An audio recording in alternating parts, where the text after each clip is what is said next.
Breaking news చూస్తున్నాం. సంగారెడ్డి జిల్లాలో ఘోర రోడ్డు ప్రమాదం జరిగింది. జహీరాబాద్ మండలం సత్వార్ వద్ద ఆటోను ట్యాంకర్ ఢీకొట్టింది. ఈ ప్రమాదంలో 5గురు దుర్మరణం పాలవగా మరో 7గురికి తీవ్ర గాయాలయ్యాయి. వీరంతా కర్ణాటకలోని బీదర్ జిల్లా రాజగిరికి చెందిన వ్యవసాయ కూలీలుగా గుర్తించారు. క్షతగాత్రులను జహీరాబాద్ ఏరియా ఆసుపత్రికి తరలించి చికిత్స అందిస్తున్నారు. ప్రమాద సమయంలో ఆటోలో డ్రైవర్ సహా మొత్తం 12 మంది ఉన్నారు. ప్రతిరోజు కూలి పని కోసం జహీరాబాద్ పరిసర ప్రాంతాలకు వస్తుంటారని స్థానికులు తెలిపారు. ఇక దీనిపై మరింత సమాచారం మా ప్రతినిధి రవికుమార్ అందిస్తారు. రవికుమార్, చెప్పండి.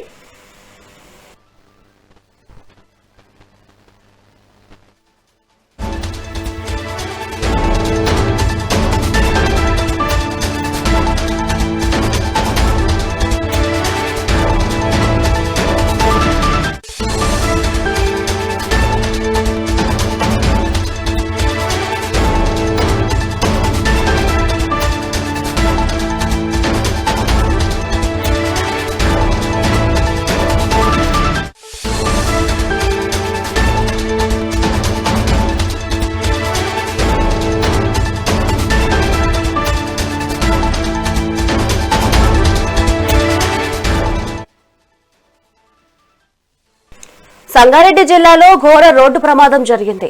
జహీరాబాద్ మండలం సత్వర్ వద్ద ఆటోను ట్యాంక్ ఢీకొట్టింది. ఈ ప్రమాదంలో 5గురు దుర్మరణం పాలవగా మరో 7గురికి తీవ్ర గాయాలయ్యాయి. వీరంతా కర్ణాటకలోని బీదర్ జిల్లా రాజగిరికి చెందిన వ్యవసాయ కూలీలుగా గుర్తించారు. క్షతగాత్రులను జహీరాబాద్ ఏరియా ఆసుపత్రికి తరలించి చికిత్స అందిస్తున్నారు. ప్రమాద సమయంలో ఆటోలో డ్రైవర్ సహా మొత్తం 12 మంది ఉన్నారు. ప్రతిరోజు కూలి పని కోసం జహీరాబాద్ పరిసర ప్రాంతాలకు వస్తుంటారని స్థానికులు తెలిపారు. మా ప్రతినిధి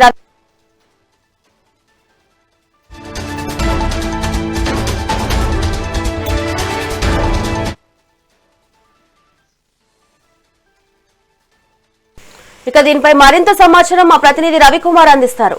రవికుమార్, చెప్పండి.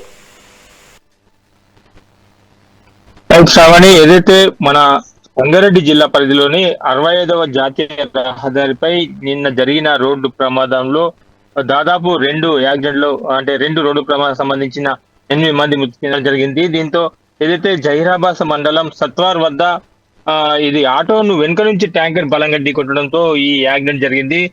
ఈ కూలీలు అంతా వలస కూలీలుగా వీళ్ళు వెళ్తూ ఉంటారు. రోజు కూడా నిత్య కూలీలుగా వెళ్ళి వస్తున్న మార్గదర్శనంలో నిన్న సాయంత్రం తిరిగి వచ్చే సమయంలో ఈ యాక్సిడెంట్ కావడంతో దాదాపు అందులో ప్రయాణిస్తున్న మహిళలతో పాటు ఆటో డ్రైవర్ కూడా మృతి చెందడం జరిగింది. మొత్తంగా వీళ్ళ ఈ ప్రమాదంతో ఇటు ఆటో కూడా నుజ్జు అయింది. ఈ రహదారిపై దాదాపు ఇలాంటి యాక్సిడెంట్లు అవడంతో ఇటు సీఎం కూడా ఈ విషయంపై దిగ్భ్రాంతి చెందడం జరిగింది. మొత్తంగా ఇటు సంగారెడ్డి ఆసుపత్రికి మొత్తం వీరందరినీ కూడా క్షతగాత్రులను తరలించడం జరిగింది.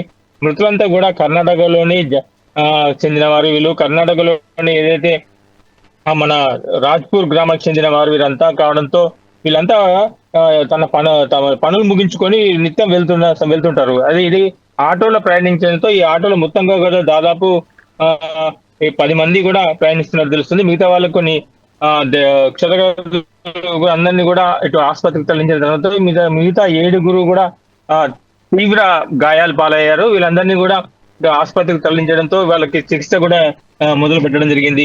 ఈ విషయంపై కొంచెం సీరియస్ గా ఉన్నట్టు కూడా సీఎం కూడా ఎందుకంటే ఈ జాతీయ రహదారిపై ఇలాంటి యాక్సిడెంట్లు నిత్యం అవుతున్నాయి కాబట్టి ఇటు పెట్రోలింగ్ కూడా ఎక్కువ పెంచాలని చెప్పేసి కూడా నిర్ణయాలు తీసుకున్నట్టు తెలుస్తుంది. Right, thank you Ravikumar.